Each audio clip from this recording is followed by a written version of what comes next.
Hey guys, so today I want to talk about the Light Dome SE and the Light Dome 2 and how they compare. The Light Dome SE comes in at right around 100 bucks, whereas the Light Dome 2 is 220. So it's less than half the cost.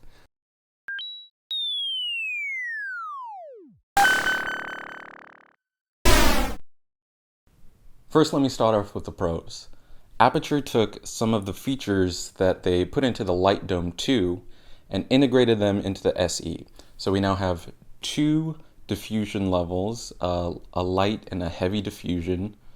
And we also get the same grid that Aputure bundles in their Light Dome 2, which is great for focusing your light and reducing spill. And that in particular is an accessory that other brands charge a premium for. So Chimera, which is sort of an industry standard, does not include that in their softboxes, and you have to purchase that separately, and they can be pretty pricey. So it's a nice thing that they include for 100 bucks in the Light Dome SE.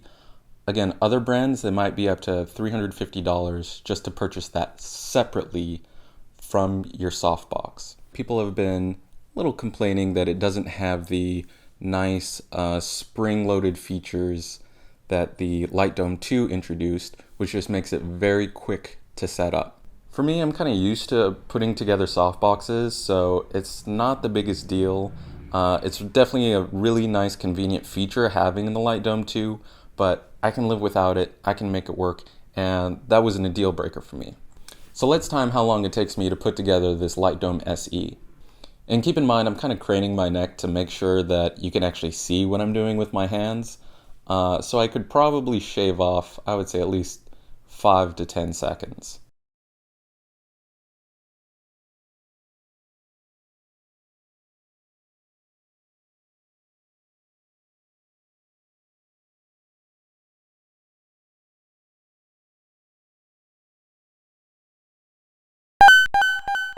One of the big positives of the Light Dome SE that I was really interested in is the size. The front diffusion panel on both of these softboxes is basically the same size, which means that you're getting pretty much the same amount of softness from either of these softboxes. But the Light Dome SE is about 30% less deep than the Light Dome 2. And that actually makes a huge difference when you're filming in confined spaces, interiors of houses and apartments, a lot of the kind of stuff that I shoot on location. It's just not practical sometimes to have a huge softbox aimed at talent and then you can't get a wide shot, otherwise your softbox is going to be in frame. Even though it's just by like 10 to 12 inches or so, it actually makes a big difference, and that was the main reason I was interested in picking one of these up. And another way that the size comes into play is, although the Light Dome 2 case is really nice, it actually has padding in it to protect your equipment. The Light Dome SE, its case is kind of like their original Light Dome case, where it's just a thin piece of fabric. There's nothing special about it, but it gets the job done. But what I do love is the size of it. It is so much more compact. You can see it's not just that it's shorter, it's so much skinnier too. For myself, I tend to travel with a lot of gear in my car, and I can fit 4 of these in the space that one Light Dome 2 takes up. So does that mean I can replace all of my Light Dome 2s with Light Dome SEs? If it was simply a matter of the Light Dome SE not having the quick open feature of the Light Dome 2 and having a cheaper, somewhat flimsier case, I would totally be fine with that. The advantages of the Light Dome SE would win me over. The problem is there are some quality issues with the Light Dome SE that unfortunately make me not be able to rave about it. Stretch it out. Stretch it out. Ooh. One of the first things I noticed was that the red painted dots that indicate which rods to connect first actually wiped off and then kind of crumbled to dust in my fingers as I was trying to assemble the softbox, which to say the least kind of doesn't give you a good feeling of the softbox. Like, let's be real, like it doesn't really matter. It doesn't affect the functionality of the softbox. I can still see the little circles to indicate where to put the rods first and whatnot. But it's just kind of annoying that I opened it up and literally the first second I touch it, it kind of wipes off and crumbles. So maybe they'll take notice of this and start using different paint or a different process for applying that or something. But then there was a few other things. I was actually kind of excited about the rod being advertised as fiberglass because my rods for my Light Dome 2 have actually bent slightly. The front of the softbox doesn't fan out fully. So when I'm putting the front diffusion on, there's a bit of fabric sort of left over and it doesn't pull fully taut, which again doesn't totally affect the functionality, just sort of annoying. And am I clever enough to try bending the rods back straight so that it works again? Yeah, but once the rods are bent, then they're just more malleable and they tend to continue to bend.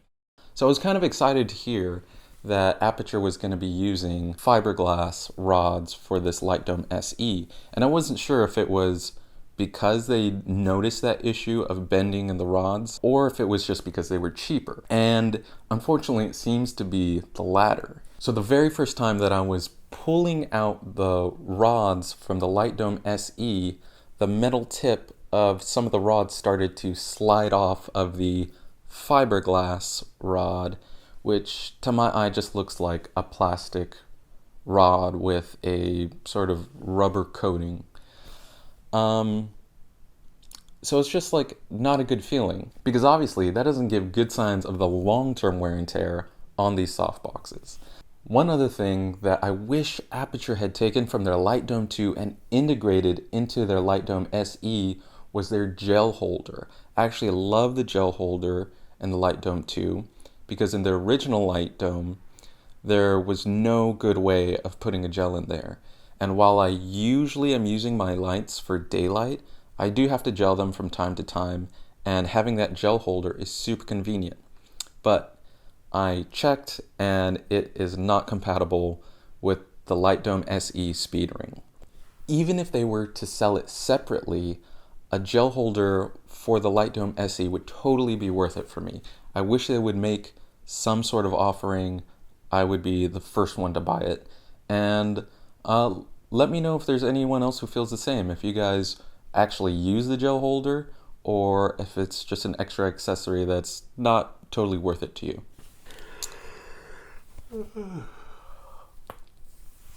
I thought the Light Dome SE would actually check a lot of boxes for me where it's less than half the price of the Light Dome 2.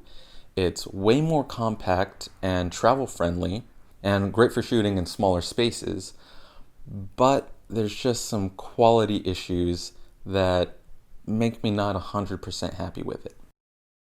I think I'm going to keep it in my kit for now and take it on some shoots and see how it holds up over time. I'm hoping that it works out pretty well, and maybe I have to super glue a few of these metal bits of the rods, but we'll see.